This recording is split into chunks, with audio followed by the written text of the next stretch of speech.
This is where you plug in your machine. Here's the on-off switch. Over here is a handy place to put your stylus. And down here you have a port for your USB stick. This is where you plug in your foot control, right here. Then up here is your hand wheel. This is your thread tree. And we have two spindles back here. We have two because you may be wanting to wind a bobbin while you're sewing. You can do that because your bobbin winder is on a separate motor. This is also for twin needle sewing if you wanted to do twin needle sewing and have threads going over there. Notice you got plenty of room here for your big spools too.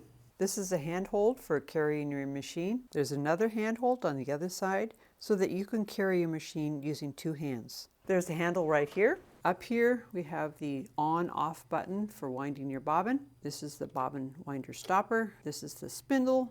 And once you're done winding your bobbin, a handy thread cutter. Up here at the top we have the thread guide instructions for winding your bobbin and also the first 3 steps of threading your machine. You can check out my threading video for tips on threading. Here we have a guide for winding your bobbin. We have thread guides for threading your machine. This is your take-up lever. Thread comes down here and you can see everything's numbered. It really is handy. Down here we have the needle, which is the business end of your sewing machine, and here's the needle clamp right there. And here's your thumb wheel for lowering your needle carefully into your fabric. It makes it so you can get a nice, precise start to your stitch. This is the foot holder. Most of the feet that come with your machine can be changed quickly with this little lever back here. You push this and you can change the feet easily. Now this mechanism is your needle threader. Works really well. Check out my threading video. Then we have a thread cutter up here, so once you're done sewing, you can easily cut your threads, just like that. Behind the needle threader is your buttonhole lever. You would push this down when you're doing buttonholes, and when you're not using it, it just stores right up there. In the back, this is the dual feed drive for the AccuFeed foot. This is your presser foot lifter.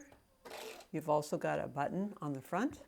This is the extra high lift that you can do. Now, if you have used this button up here and it's already up, you won't be able to use this, but that's okay. Just push that again, and now you can use it mechanically. In back here is where you plug in your stitch regulator for free motion quilting. It's a really neat feature. Down here we have the needle plate with lots of useful lines for sewing nice straight stitching. This is the bobbin cover, and you can remove it by moving this little switch like that, and you can put it right back on like that. This is the start-stop button.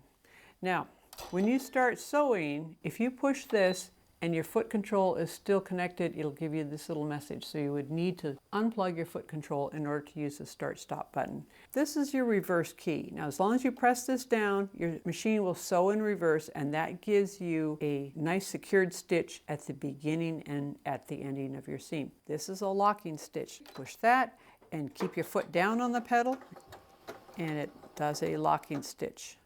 Then you can push this cutter button, cuts the threads, lifts up the foot. It leaves these nice short thread tails, and because we did a locking stitch, it leaves it nice and clean on the front. This button here is the needle down, so it goes all the way down into your fabric. Press it again, and it goes all the way up. Now, this is your cutter button. I already showed you that. This is your presser foot lifter button. I already showed you that as well. This is the speed slider. This will govern the maximum speed that you can go. Now, I like to have it right up at the top doing most of my sewing because I can always just press a little bit less on the pedal when I'm sewing with the foot control. If you're doing something careful, like maybe applique, you may want to have this in the center. This is your touch screen. Now, I've got another video on how to use this, and there's a lot of really cool features. And these two knobs regulate your stitch width and stitch length.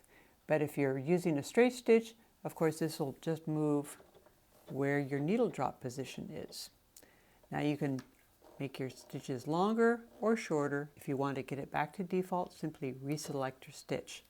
Now for zigzag, we can make it wider and longer or shorter, as the case may be. And again, reselect to get it back to default. On here we have where you can plug in your knee lifter. It's a really nice feature. So even if you can't raise and lower your foot this way, you can just push your knee lifter with your knee and the foot goes down. And of course you can lift it extra high like this by pushing your knee lifter as far over to the right as it needs to go. This is the stitch balance dial. It's used for correcting distorted stitches, as it says in the book on page 143. This would be more for specialty fabrics, because most of the time on your regular shirtweight fabrics, you don't really need to adjust this. But if you do adjust this, make sure you put it right back to default once you're done sewing. We have several other videos on this machine. If you've enjoyed this video, give us a like. And if you have comments, questions, or ideas for other videos you'd like to see, let us know in the comments down below. Thanks for watching. Bye.